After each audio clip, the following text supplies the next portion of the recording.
Clarify कर पाऊँ कि कैसे आप जो है अपने आप को ये समझा पाएँ कि आप किस फील्ड के लिए बने हैं। देखिए कि आपको कार्टून्स बनाना ज़्यादा पसंद है, आपका दिमाग कार्टून्स बनाने में ज़्यादा चलता है, या फिर अगर आपको फैशन सेंस अच्छी है, फैशन आप जो है फैशन के बारे में जानकारी रखते हैं, ड्रेसिंग जो है। आर्ट का सफ़र शुरू तो करना चाहते हैं बट मन में ढेरों सवाल। आर्ट करना अच्छा लगता है बट फैमिली सपोर्ट नहीं करती है। आर्ट करें भी तो जाएं कहाँ, करें क्या, कैसे समझाएं, कैसे खुद को भी समझाएं, राइट। तो बहुत सारे दोस्तों सवाल आपके दिमाग में भी चलते होंगे अगर आप एक स्टूडेंट हैं और आप परस्यू करना चाहते हैं अपने एक आर्ट फील्ड के करियर को, एंड अपने पेरेंट्स को आप नहीं समझा पा रहे हैं कि किस तरीके से आपको आर्ट में जो है सर्वाइव करना चाहिए, एंड या फिर क्या क्या तरीके हैं आर्ट में रहने के। ठीक है दोस्तों, आज हम बात करने वाले हैं, बहुत सारी वीडियोस में मैं आपको सिखा चुका हूं कि काम करने के तरीके क्या हैं। आज हम सीखेंगे कि दोस्तों आर्ट फील्ड का स्कोप क्या है।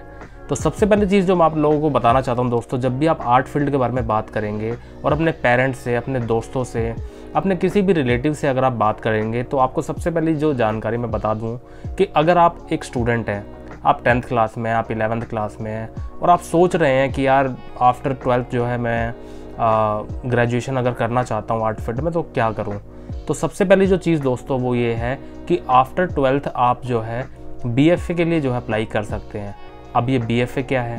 BFA का मतलब है बैचलर ऑफ फाइन आर्ट्स, यानी कि अगर आप 4 साल का डिग्री प्रोग्राम फाइन आर्ट्स में करना चाहते हैं तो फिर आपको BFA के लिए जो है कॉलेज में अप्लाई करना चाहिए। अब अगर आप स्टेट वाइज बात करें, जैसे दिल्ली है, यूपी है, MP है, हर एक स्टेट में आप एक बार चेक करिए अपनी स्टेट में कि आपके स्टेट में कोई फाइन आर्ट का कॉलेज है या नहीं है, राइट। जैसे मुंबई में JJ स्कूल ऑफ आर्ट है, दिल्ली में कॉलेज ऑफ आर्ट है, जामिया मिलिया इस्लामिया है। उसी तरीके से दोस्तों अलग अलग जगह पर जो है स्टेट वाइज फाइन आर्ट की यूनिवर्सिटीज़ हैं जहाँ पर आप अपना 4 साल का डिग्री प्रोग्राम अच्छे से परस्यू कर सकते हैं। अब बारी आती है कि यार आपको उसके लिए तैयारी क्या करनी चाहिए, राइट। आपके पास अगर मान लीजिए 11th-12th में सब्जेक्ट फाइन आर्ट का नहीं है, तब भी आपको कोई डरने वाली बात नहीं है। सपोज करिए कि आप साइंस से पास आउट है, राइट, आपके पास फाइन आर्ट का सब्जेक्ट नहीं था, तो आप डरे बिल्कुल नहीं कि आप एग्ज़ाम दे पाएंगे या नहीं दे पाएंगे। आप आराम से एग्ज़ाम दे सकते हैं बिना किसी टेंशन के। अगर आप आर्ट्स आपने ली हुई है या ह्यूमैनिटी आपने ली हुई है या इवन कॉमर्स आपने ली हुई है, तब भी कोई घबराने वाली बात नहीं है। तो यानी कि आप अगर अप्लाई करना चाहते हैं BFA के लिए आफ्टर 12th, तो आप अप्लाई कर सकते हैं ईजिली। अब BFA के अंदर जो है कुछ कैटेगरीज दोस्तों डिवाइडेड है। जैसे सबसे पहले है पेंटिंग, कि पेंटिंग में अगर आप जो है अप्लाई करते हैं तो आपके पास क्या क्या स्कोप है आगे जाने के लिए। पेंटिंग से पास आउट बंदे को जो है हमेशा एक पेंटर कह करके बुलाया जाता है, वो नहीं जो दीवारें पोतता है या पेंट करता है। पेंटर यानी कि हमारे अगर आप बात करें बॉलीवुड के जितने भी पोस्टर्स पहले बनते थे, पोस्टर्स का मतलब है कि जैसे आज के टाइम पर अगर मूवी दोस्तों रिलीज़ होती है थिएटर्स में, तो वो जो है डिजिटली प्रिंट उसके निकल जाते हैं। बट पहले के ज़माने में ये सारी चीज़ें बना करती थी हाथों से। लाइक बॉलीवुड के पूरे पोस्टर्स बड़े बड़े आपने देखे होंगे या कभी देखिएगा, पुरानी फिल्मों के जितने भी रंगीन आपको पोस्टर्स नज़र आएंगे ना, वो सारे हैंडमेड हुआ करते थे, राइट। तो इस तरीके का काम जो है पेंटर लोग किया करते थे। वो सारे कोई आप कह सकते हैं कि कॉलेज से पास आउट हुआ करते थे या कुछ का इनबॉर्न टैलेंट भी था, राइट। उस तरीके से अब जो हम अगर आगे बढ़ें तो पेंटिंग फील्ड में आप जो है एज एन आर्ट टीचर के लिए सबसे बेस्ट जो है एक अपॉर्चुनिटी होती है किसी भी स्टूडेंट के लिए, कि अगर आप एक ड्राइंग टीचर बनना चाहते हैं स्कूल में, चाहे वो प्राइवेट स्कूल हो चाहे वो गवर्नमेंट स्कूल हो, आप आराम से जो है उसके लिए अप्लाई कर सकते हैं 4 साल की डिग्री के बाद। तो वो पेंटिंग के लिए और स्कल्पचर के लिए सबसे बेस्ट होता है।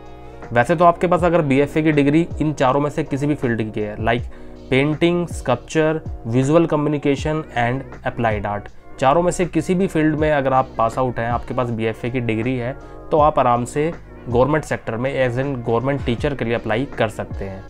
अब बारी आती है स्कल्पचर की। स्कल्पचर है मतलब मूर्ति कला। मूर्ति कला का मतलब है कि आपको इसमें सिखाया जाता है कि मूर्तियाँ किस तरीके से बनती हैं, किस तरीके से बनाई जाती हैं, क्या क्या तौर तरीके होते हैं उनको बनाने के।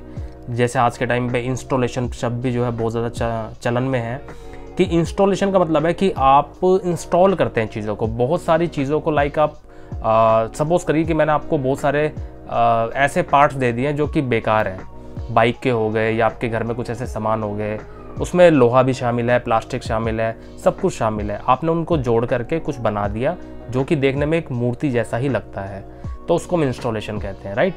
तो ये पार्ट है स्कल्पचर का, कि स्कल्पचर में आपको स्कल्पटिंग सिखाई जाती है एंड इंस्टॉलेशन के बारे में भी नॉलेज दी जाती है। थर्ड, अगर हम बात करें अप्लाइड आर्ट और विजुअल आर्ट के बारे में, अप्लाइड एंड विजुअल, ये दोनों जो टर्म्स है दोस्तों, ये दोनों डिजिटल आर्ट के अंडर में जो है एक तरीके से कंसिडर की जाती है, क्योंकि पेंटिंग और स्कल्पचर में तो आप जो है मैनुअली काम करते हैं। मैनुअली का मतलब है कि लाइक आप पेंसिल को हाथ में पकड़ रहे हैं, रियल पेपर के ऊपर जो है स्केचिंग कर रहे हैं, राइट। तो आपका जो एक फील है नेचर के साथ वो डायरेक्टली कॉन्टैक्ट में है। बट वहीं अगर मैं बात करूं कि आपके पास टैब है और टैब के ऊपर आप जो है आईपैड लेकर के एप्पल पेंसिल को यूज़ कर रहे हैं, तो यार वो उस पेंसिल का फील जो आपके साथ है ना, वो कनेक्शन रियल नहीं है। आप समझ रहे हैं मेरी बात। वर्चुअल कनेक्शन और एक रियल कनेक्शन में डिफरेंस होता है। तो अप्लाइड आर्ट में क्या है कि आपको एडवर्टाइजमेंट इंडस्ट्री के बारे में, यानी कि कमर्शियल आर्ट के बारे में सिखाया जाता है कि किस तरीके से किसी कंपनी का लोगो डिज़ाइन रेडी किया जाता है, आप उस प्रोडक्ट के बारे में किस तरीके से उसकी वीडियो बना सकते हैं, प्रोडक्ट की जो है डिज़ाइनिंग कर सकते हैं। तो ये एक अलग से जो है कंसेप्ट होता है अप्लाइड आर्ट का, जिसमें कि बहुत सारे कमर्शियल वर्क्स जितने भी हैं हमारे, बेसिकली अगर आप कमर्शियल आर्ट में हैं यानी कि अप्लाइड आर्ट में हैं, तो आप, इसका मतलब है कि प्राइवेट सेक्टर में आपके पास स्कोप ज़्यादा होता है काम करने का rather then in government sector. अब फोर्थ है विजुअल कम्युनिकेशन। विजुअल कम्युनिकेशन का मतलब है कि आप, अगर मैं बात करूं दोस्तों, एनिमेशन अगर आप लोगों ने सुना हो, एनिमेशन का मतलब है कि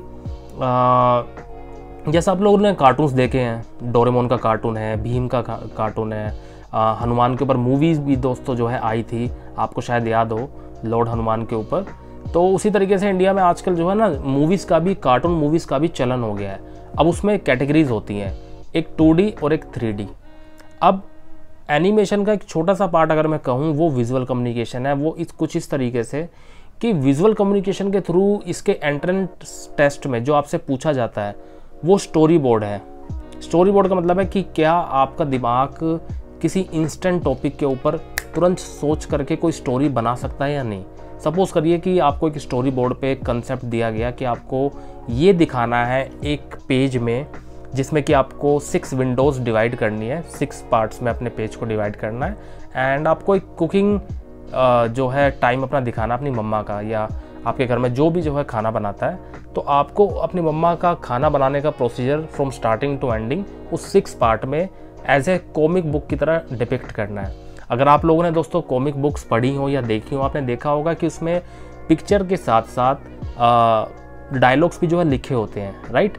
तो पिक्चर के साथ डायलॉग लिखने से हमारे दिमाग पे सीधा इम्पैक्ट पड़ता है कि हाँ यार, ये जो सीन है ये हमें क्या समझाने की कोशिश कर रहा है।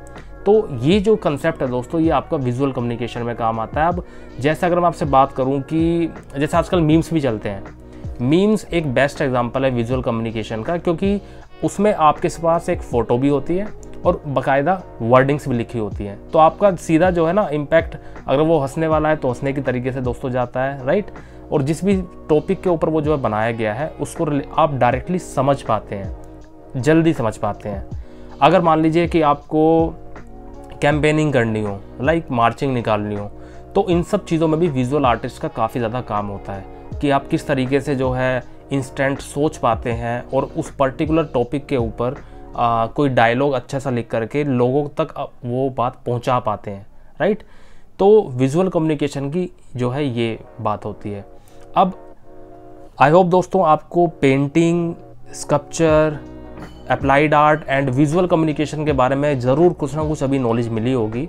बाकी मैं कोशिश करूंगा दोस्तों कि इसके थ्रू आपको और अच्छे से क्लैरिफाई कर पाऊँ कि कैसे आप जो है अपने आप को ये समझा पाएँ कि आप किस फील्ड के लिए बने हैं।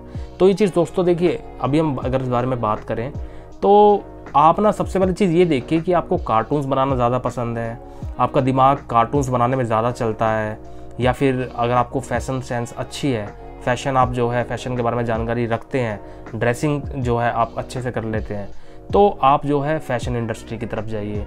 आपका जो है भाई दिमाग कुछ इस तरीके से चलता है कि लाइक प्रोडक्ट्स के ऊपर, कि दुनिया में जिस तरीके से नए नए प्रोडक्ट्स मार्केट में लॉन्च भी हो रहे हैं, चाहे वो कुछ भी हो, कुरकुरे का पैकेट हो, डव की साबुन की जो है दोबारा से हमें पैकिंग रिक्रिएट करनी है, राइट, और ज्वेलरी डिज़ाइनिंग हो, कुछ भी हो, आप डिज़ाइनिंग में या फिर आपका थोड़ा इस तरीके का दिमाग चलता है लोगो डिज़ाइन में, इन सब चीज़ों में, तो आप अप्लाइड की तरफ जाएं। आपको पेंटिंग करना अच्छा लगता है, आपको सुकून मिलता है पेंटिंग करके, आपको एग्जीबिशन करना अच्छा लगता है, तो आप एज ए पेंटिंग में जो है अप्लाई करें। और आपका अगर मूर्ति में इंटरेस्ट है, मूर्ति कला में इंटरेस्ट है, तो फिर डेफिनेटली आपको स्कल्पचर के लिए दोस्तों जाना चाहिए। सो आई होप दोस्तों वीडियो के थ्रू आपके ज़रूर थोड़े बहुत जो डाउट्स होंगे वो क्लियर हुए होंगे कि फील्ड में जो है किस तरीके का ये डिवीज़न है, और फील्ड में आप काम कैसे कर सकते हैं, फील्ड में काम किस तरीके से कर सकते हैं। इस बारे में मैं एक और दोस्तों वीडियो बनाऊंगा कि किस तरीके से आप आर्ट फील्ड में प्राइवेट सेक्टर या गवर्नमेंट सेक्टर किस तरीके से जो है बने हैं एक आर्टिस्ट के लिए, और कैसे वो उसमें काम कर सकता है, राइट। सो आई होप दोस्तों वीडियो आपको अच्छी लगी हो। वीडियो अच्छी लगी है तो वीडियो को लाइक, शेयर और सब्सक्राइब करना बिल्कुल ना भूलें। Thank you so much.